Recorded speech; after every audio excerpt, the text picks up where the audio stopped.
Hey guys, it's me Avidivedi and you are listening on Extended Reality Developers of India community. Today, the topic of discussion is going to be about artificial humans. So, artificial intelligence is growing day by day rapidly. You are looking at it all the time through the windows of your mobile phone. It's there. It's already we can see it happening. Whenever you do a quick search on Google or whenever you do a Netflix search, the suggestions are probably generated with artificial intelligence. They study your nature, they study your behavior and predict what is best for you. Artificial humans are the way to market your content with the artificial being, which is precisely talking about your content on a medium. So, the creator of these artificial humans are with us today, and we are going to discuss his journey into this journey. And yeah, so without any further delay, let's welcome him on the podcast.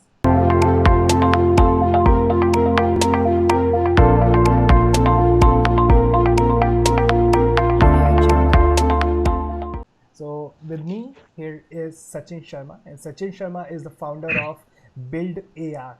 So Build AR is a company creating these, giving life to these artificial humans. So let's know more about Sachin. That how is he doing? Hey Avi, thank you so much for having me here. It's always a pleasure. First of all, I want to congratulate you what you're doing for the student community with your podcast as well as your learning material. I truly believe that all this learning should be democratized like you're doing. Um, so as far as the artificial humans go, the we're at a turning point, is what I think, right? Why I say that is because now the humans that we are creating are exactly like real ones, right? They can talk like you, they can emote like you. So Alexa right now doesn't really have a face. So our company, what we're doing is we're creating these faces, and they could be faces of brands, faces for your social media posts, etc. Right? Absolutely. And as you already said, you are giving Alexa a face or maybe any other intelligence a face. So, what do you observe as a behavior when somebody is interacting with no face versus the face, which is your content? Right. So let me give you an example, right? Say, for example, you go to a party, right? Yeah. What is the, you remember all the faces that you ever see. You might not remember my name, right, Hi in a party. Sahil, I'm here Similarly, to tell you why if you say should. you might have seen that movie, right? Mars. Yeah. So there's this person that is left in from in outer space for a very long time, and once he sees a human face again, he really that is when he connects. He's like, thank God, I can see another human. As soon as you have another face that you're interacting with, number one, you remember more of what someone is saying, right? Number two is you are engaged in the whole conversation. The whole chatbot scenario that was going on 5 years ago, that didn't really take up, that didn't really go ballistic because there was no face attached and the UX was pretty much shoddy, right?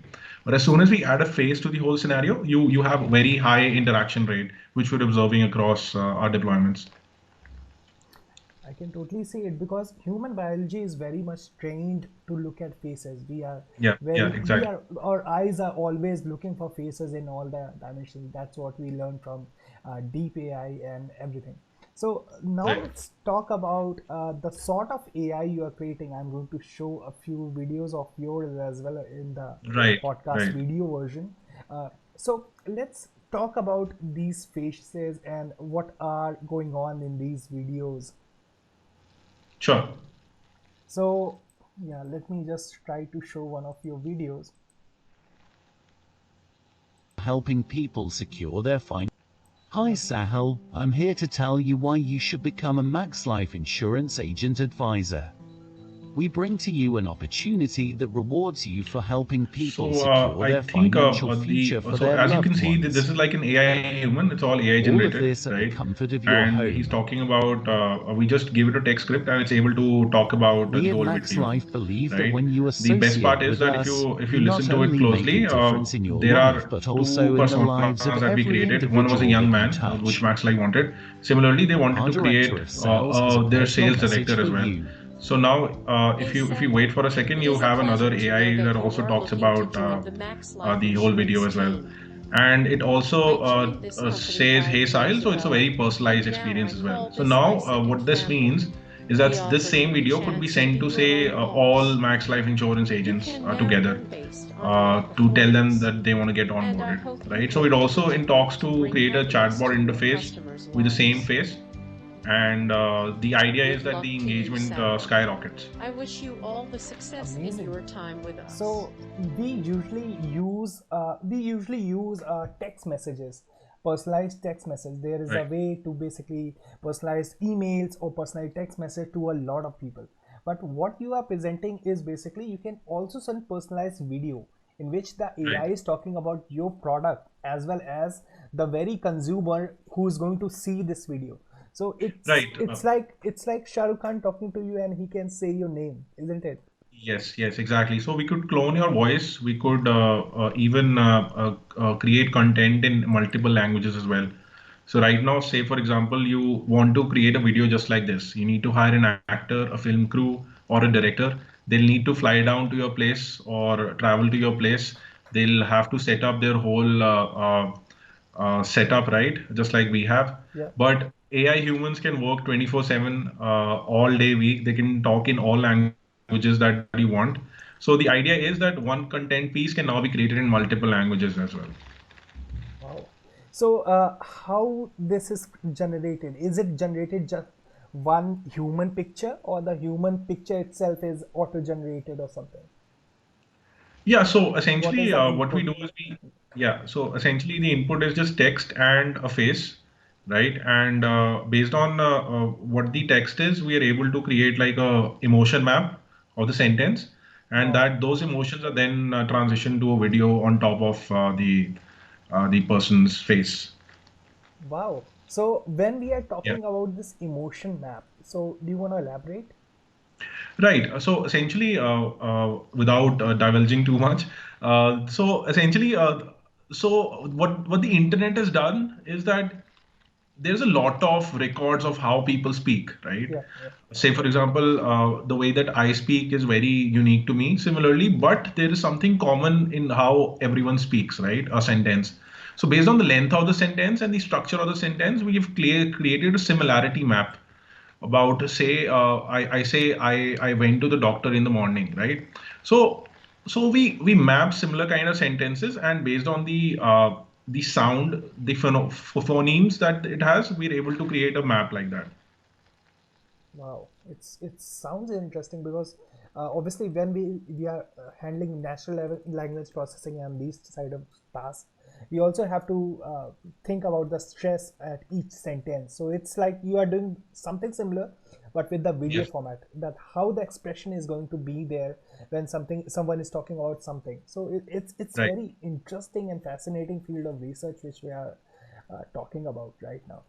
Right. Wow, I'm totally blown with this content. So, where do you think I can totally imagine the size of market it has Yeah. because everybody simply needs it, right? So, what is, in your opinion, what is in your research the market size or Right. yeah, what you So, think? yeah. So essentially, I started my startup journey right after KPMG Management Consulting. So I was Yeah. chief of tech for this startup, founding member of the startup called EatTreat.in.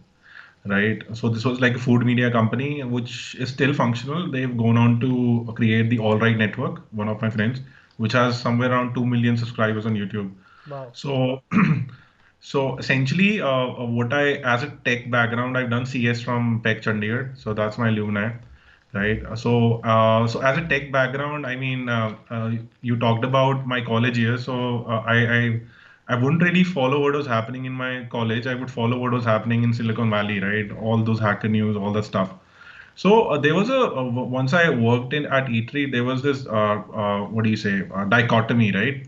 So Hmm. I am this tech person, and there are these people that use usual media creation practices, which is they go to a place, they record the video, and I felt there was something very repetitive about it, right? So yeah, so essentially, I thought there must be a better way to do this. not knowing all the AI that I know now, whenever I came up with this idea, I went through a lot of AI stuff during the past few years. So this felt pretty huge because the media companies are showing how much power they have, Hmm. right? Right. Media is the only thing that a lot of people will ever do on the internet, right? So the market potential is huge, but as you know, startups need to focus on particular areas to really strengthen themselves, and then they could know the market size as well. So I don't really exactly have a number because I'll just be I mean bluffing if I tell you this is how big the market is. That's amazing. So it's definitely worth exploring the market size and numbers. And it's an emerging market, and we can see the potential. Now let's talk about a little bit of what you think the kind of employment or the kind of everything is there. The AI is taking over humans in several ways. So Right. what is your opinion about that? Because previously we used to talk that there were so many call center employees were required to run Yeah. Yeah. basically any product, right? If you call Flipkart and everything, there were Yep. so many call center employees and everyone handling the calls, handling the demand of customers and Yeah. everything. Now it's almost taken over by non-human AI and everything, and Yeah. even simpler systems like say the calling mechanism, the tech services are taking jobs of a lot of employees. That makes Now sense. you have a very revolutionary technology that can Yep. also take jobs of actors or models. So what is your opinion, and how you think the AI is going to take over, and how you think the future jobs are there? They're definitely Right. a spectrum of the basic income as well. So a lot of countries are planning about this basic salary, which will be Right. provided to everyone so that they can live on Yes. it. Yes. So what is the future looks like? Right. So that is a very complex question. I'll be very honest. So there are two camps here, right? There's this guy called Gary Kasparov who was like a genius chess player, right? Yeah, yeah. He lost to Deep Blue, right? And once he lost to Deep Blue, he was depressed for quite a while, right?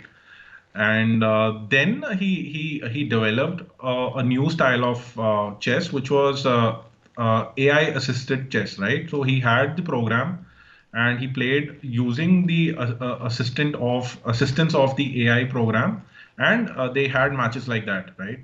So means So you essentially, can take the advantage of AI. Both player can take the right. advantage So of it's AI. it's like Very it's well. like I say for example we are playing a chess game. There's another AI computer here, and you have your AI computer as well. Yeah. So it suggests me some moves so that I expand the kind of moves that I can make, right? But I, as a human, decide those moves, right? So this is the True. camp that says AI uh, uh, plus humans is going to be the way forward, right? Hmm. The second camp says that we kind of I mean it's a gloomy picture, right? The Elon Musk camp, right? The Elon camp says that I mean AI is the could be the largest danger, and I will have to go with the AI with the Elon camp. Why do I say that?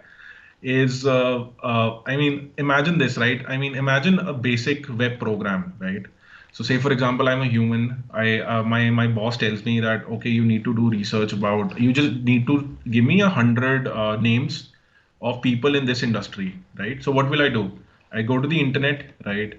I type out some queries, right? And I take out 100 names one by one. So what I can do right now with the program is I can just write a program and it could give me 1,000 names as well, right? And it happens in just a minute. Yeah. So that person, that human person might be thirsty during the day. He might want to go out with his girlfriend, perhaps, right? But that computer with all the raw power that it has will definitely do a better job, right? So I am in the Elon camp, and so essentially, as far as universal basic income goes, I think it's a very good political standpoint. I mean, that people will be able to buy basic stuff. right? But I think, according to me, there is going to be a wide gap in the winners and the losers. I mean, whoever adopts AI will, of course, be more strong than people who don't. I totally Either agree. way, I totally agree. And I think these sort of speculation that technology is going to take jobs is been there in the history as well. When right, industrialization came, then there were right, also so many jobs lost, and yeah, people were figuring out that how the machines, how the yes, very chain of machines is going to take work of a lot of workers. But then they right, realized that okay, maybe the lower quality jobs are gone, maybe the repetitive work are gone, but still there is a great room of great improvement of creative jobs and right, more which takes right. more, But yeah, but high skilled jobs are there. Okay, yeah, but on so the humanitarian side, just think about it, man. Like, say for example, I am a laborer. I lose my job as a laborer, yeah, right? Now you're telling me there's a new job, say, of a computer operator. Now me as a laborer, how do I even go about getting that job, right? So, I mean, it all works in theory, but practically, how does one person who's lost his job even get to know about the next job that he might be capable of doing, right? So there is a skill gap, and I'm not sure how practically the skill gap could be um, I mean, catered to, right? Of course, I mean, resources such as the online resources that we could have are there, but I mean, just imagine I just lost my job and I need to transition to another industry. yeah, It's not easy work at it's all. not easy, it's going to take time. It's How I'm going to even for yeah, someone as educated as us, right? I mean, we're at least at the 80% top, right? At yeah, least if I'm not wrong. Even for us, it's kind of it is messed up when we lose our job, right? But for someone who's illiterate, losing his job might be the end of it, right? So it is kind of hard on a humanitarian side. yeah. So, don't you think there should be a lot more startups or a lot more people, maybe non-profits, working towards these sort of skill democratizations where people are, Right, right. we are focusing on, yeah, So essentially, in the West, the whole conversation is around AI ethics, right? hmm, I'm not sure if I should say this, but I think those people don't really understand AI as such. I mean, they understand it through their AI policy making aspect. true, true, The only thing that bureaucrats know is how to suppress stuff, right? Just look at the lockdowns that we had, hmm. right? So I'm not sure how they could plant a tree when they talk about AI or talk constructively when they talk about AI. It's So that is an definitely, issue. I mean, I'm yeah, it's definitely a lot to think about. You are very yep, yep. correct on this. Right. So lawyers know how to make laws, right? Bureaucrats know how to add red tape. Yeah. Even startup founders can only operate in the kind of environment we are given, right? I mean, some people like Elon could, of course, revolutionize how people think, but us mere mortals, we can only suggest stuff, right? Yep. So, working about your work history, you have also started a startup called Crisp AR. So, Yeah, yeah. what was that about, and Yeah, how so that? essentially, yeah. So we are in the food 3D space. So we were somewhere around 25 restaurants all across Delhi and Chandigarh, which is in the north, right? So essentially, it was 3D food menus, right? So so essentially, AR wasn't at that place where it is now. This was 2017. Yep. To me, AR Core had just come out. Just 10 to 20% phones could really have AR on them. So it was me just working in the area where we sold this to a lot of restaurants, but we couldn't really scale because, like I said, AR core and all these technologies didn't really pick up back then. There were only 10% to 15% people, and we had to price it at a premium. The And biggest for problem what we are still facing with AR Core is a lot of students who are learning with us the AR Core technology says that the phone does not support AR Core in 2020. So a lot of premium Yeah. phones right now are not even giving support to AR code and these technologies. So Right. I would have thought that all this should have changed, but yeah, yeah. So as far as AR goes, so I'm essentially so let me talk about it this way, right? Right now I'm in the video space, which is where videos are being consumed already by all people, by a right? great number. Yeah, Right, great number of people. Now you're transitioning to something like an AR, which is three dimensions, right? Now as soon as you have something like a Magic Leap or a HoloLens with whatever with the demo with the hardware being cheaper to afford, I think that is when AR really takes off, right?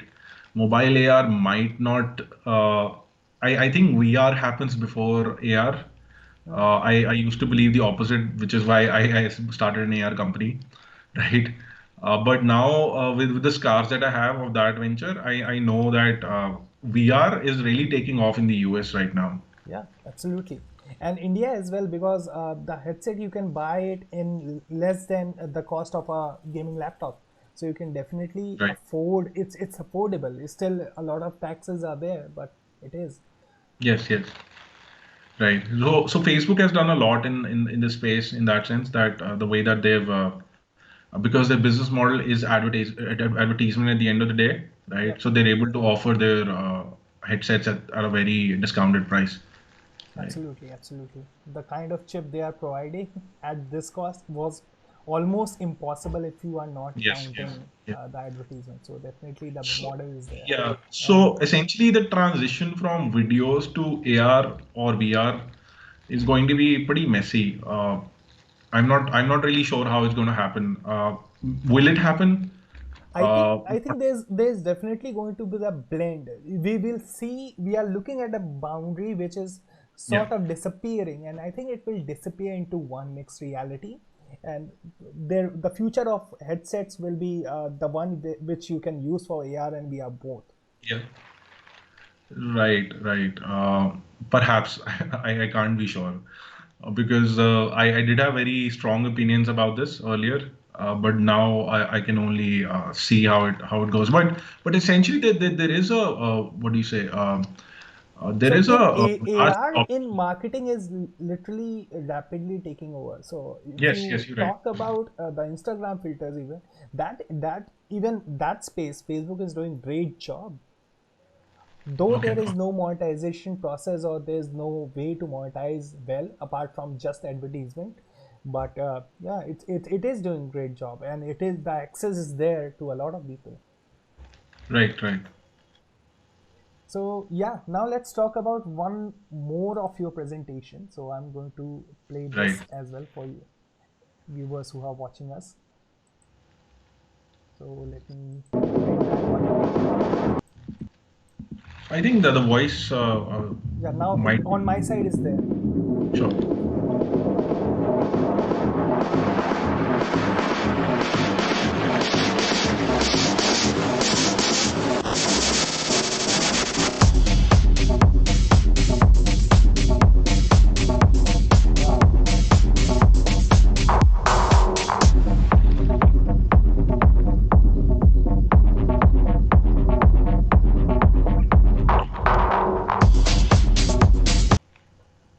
If I'm not wrong, this was the first fashion show done in augmented reality. Sorry, virtual reality. Right. So, yeah. So essentially, we are in the process of sorting out the logistics with all the companies that are with us. So hopefully, it will be the first one. As far as the tech goes, so I started off on the 3D side, right? So I'll tell you how this happens, right? So in the coronavirus times, I was working on the 3D side only. I wanted to create artificial humans in 3D, right? Then I came across this thing called the uncanny valley, right? So uncanny valley is this effect that has been discussed across the 3D sphere, where they say that even if there's something a little wrong with the artificial humans that we create, us humans really have a creepy feeling about them, Yeah. right? So So the more realistic you want to go, and you cannot go 100% realistic. So the more realistic you want to go, there is the some Right, sort of right. your brain's like, okay, there's something wrong, but I cannot find what Right, exactly is but wrong. essentially That feels right creepy. now, I think we're at that point where the uncanny valley has been we're way past that, man. Yep. The kind of humans that are being created now, if you don't tell a person that this is artificial, he'll never know. You'll never know. Is so if you tell them it's an artificial human, of course the brain goes off thinking might be the case, right? So going back to the video, essentially this is a part of a bigger trend in AR and the 3D industry, which is direct to avatar, right? So right now we have direct to consumers, right? Which is like a D2C thing that you sell directly to consumers. You do not need to go to a retail outlet, right? So our tech, what we can do is you send me a photograph of yourself. We could create an avatar in just a few minutes using that, right? And now that you have an avatar, a realistic looking avatar, we could help you wear that jacket that you always wanted to have, that ring that you always wanted to have on your hand, or any kind of clothing, right? So of course D2C, which is being adopted right these days. We see a lot of brands there. Direct to avatar would be you looking at yourself in 3D, going through all stuff and wearing them in on your digital equivalent, right? So this fashion show is basically showing you how you could be walking on the ramp yourself going forward. Yep. So amazing. It's some pretty neat stuff. Also, let's talk about your college days. So, what was Right. that about? So, in what year you exactly Right. came out So, of college? I passed out in 2015. So I did my computer science. I joined management consulting. I used to be in the debating circuit in my college years. I mean, I wasn't exactly the academic side guy, right? But I always followed the startup space. I knew about Bitcoin in 2012 Wow. and all that stuff. So I followed the startups or the tech space a lot in college, and I understood how people talk about products. I followed a lot of VCs. I mean, so essentially, my learning, of course, there's been a lot of good people that I met in college. I mean, that is why you should go to college, to be honest, that you meet the people that you build companies with, Yep. right? Then, but the kind of knowledge that is available on the internet, no university can match that. Not even the top Ivy Leagues. Yeah. So I've been living on the cloud ever since I started college, right? Absolutely. So, when you started, when you take decision that okay, I'm going to found my own startup. So, when was the first time and you came to Right. know? So essentially, of course, you do have doubts about yourself when you're a kid, right? But essentially, the only way to succeed is if you believe in yourself. Yeah. So I always knew in the back of my head that I wanted to do something like this, right? I mean, it wasn't sexy to be a startup founder back then in 2013, but I had a feeling that sure, man, I have to do something tech based because a lot of Silicon Valley founders are telling me to do so. And I there was something about AR and AI, and I managed to. So it hasn't been a very, what do you say, straight path to this idea. I mean, it has gone through a lot of Yep. different bottlenecks, if I might say, right? So yeah. So my only suggestion would be to someone is to just keep doing stuff, man. Like whatever you want to do, right? Just don't think about what you should be doing. Just do it, man. like the old adage goes, right? So, Chandigarh is a beautiful city, isn't it? And yeah, Right. there are a lot of. So, what is the startup scene about there? Right. So we are a remote team. We do not identify as such with Chandigarh. Yeah. That we are part of this whole Chandigarh scene. The we I am based out of here. All of my teammates are all across India. So I wouldn't call us a Chandigarh startup that way. As far as the tech scene So, goes, you there are are more of a Delhi startup. right. So we, like I said, we're in the cloud. Yeah. So the community here, there are a lot of companies here that do good stuff, right? And as far as the kind of talent that is available, Essentially, like I said, a lot of people are learning tech these days, and there is a lot of tech talent available here as well. So yeah, things are looking up for India that way in terms of the kind of passion that you see in the kind of people that you come across. Fantastic. So there are a lot of people who want to take the same path you are at. So what Right. is your suggestion to them? What is your suggestion to the student of 2020, 2021, that how they can pursue what you are doing? And especially, Right. As far as tech goes, I mean, if you want to learn tech, there's nothing better than doing stuff. yeah, Right. When I say that, go to GitHub, read, run a lot of code, right? Whatever code that you think you're interested in. Now break it down to how it was made. You can read the documentation, which is a lot of what people skip, and just build a lot of stuff, man. That is how. So, say for example, I mean, it's a very weird thing with the coding industry, right? So a lot of people ask you, how do I learn how to code, right? No one asks you, how do I learn how to walk, right? The only way to learn how to walk is to walk, right? yeah, But because coding is a little hard in the beginning, our brain tries to uh, make up excuses that I need to ask someone how to learn to code, right? You don't ask someone how to learn to walk, right? You just start walking, which is how it works with this as well. wow, it's a great analogy. Just don't Right, think about it. Just start doing that, because right. Because even but when you because are learning to walk, you have to yeah, take a yeah. lot of failures. But because it's a little harder than naturally you're able to walk, it's a little harder than that. Just like you have your parents helping you walk, sort of, right? You could have some friends that work with you, right? That could help you out if you're having an issue. But because there is no dearth of knowledge on the internet. I mean, there's a lot of knowledge on the internet. But will you spend your time on the internet just for entertainment or to learn? That's on you. That's just on you, right? Fantastic suggestion for everyone listening. Just don't ask anyone how to code. Start doing your own self. Right, And yeah, definitely we are available for help. Communities like XRDI, Girls Code right, are there to help you. So now, as you are working in artificial intelligence, very you are very much into it. So now my question is, how do you compare the AI to the brain?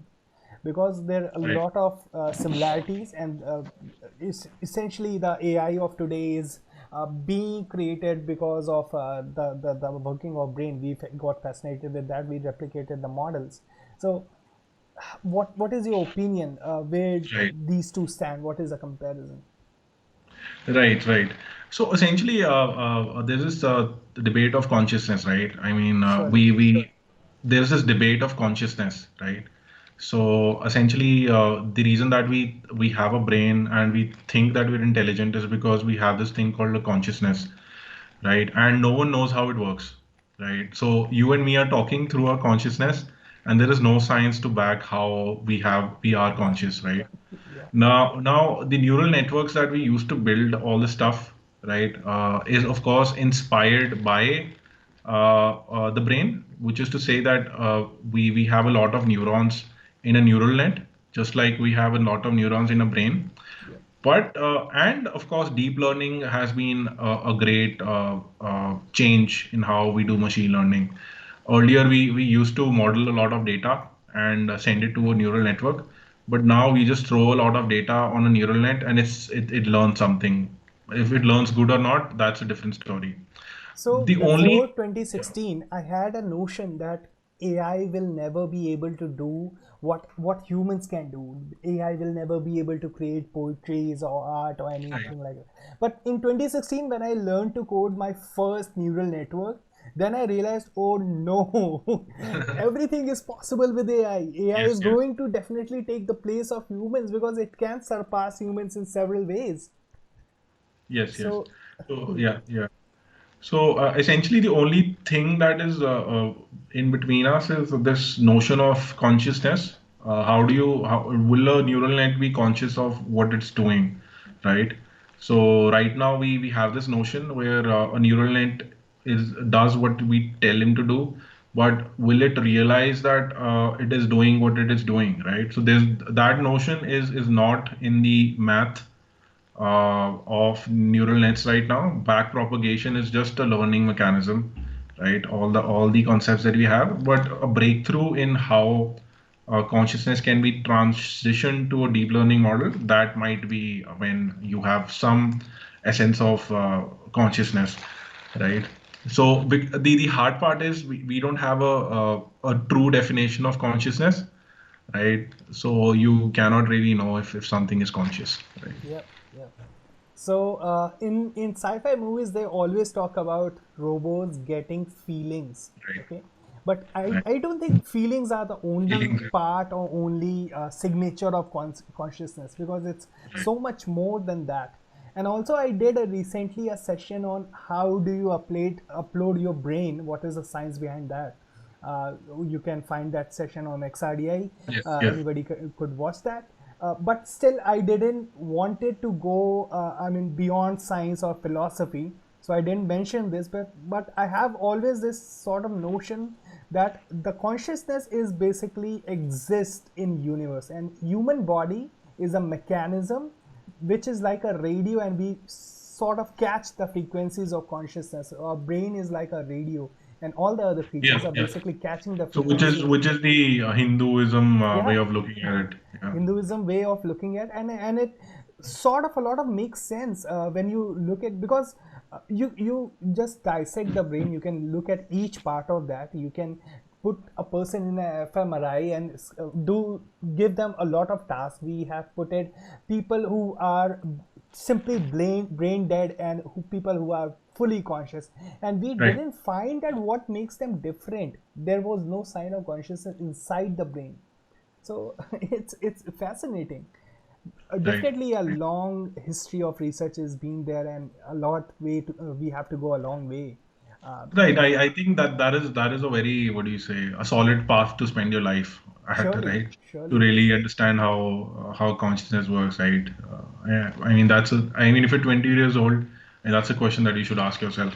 Yeah, So essentially, I used to be an atheist. I mean that was the in thing back then when I was in college, right? But all this discussion really opened up my mind to the Hindu philosophy of life as well. So even that is interesting. A lot of scientists take inspiration from the kind of consciousness theory that Hinduism has. Not just Hinduism, even psychologists have this theory as well, yeah. right? A lot of mathematicians have this theory as well. So it is backed by a great amount of factors and facts.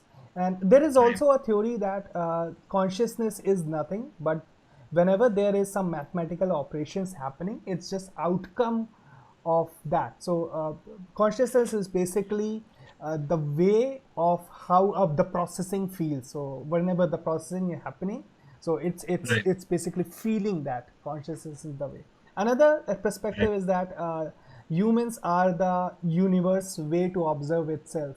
So there's a lot of philosophy to dive into that, but Right. Right. artificial intelligence is definitely the science, not philosophy, where we actually can dissect the very fundamentals of how brain works and how you solve problems. So AI is all about solving problems, and you are solving a great problem for us, which is Right. scaling the smaller projects, scaling the smaller companies to a great amount of level, because it is very expensive to hire people who can talk on behalf of you.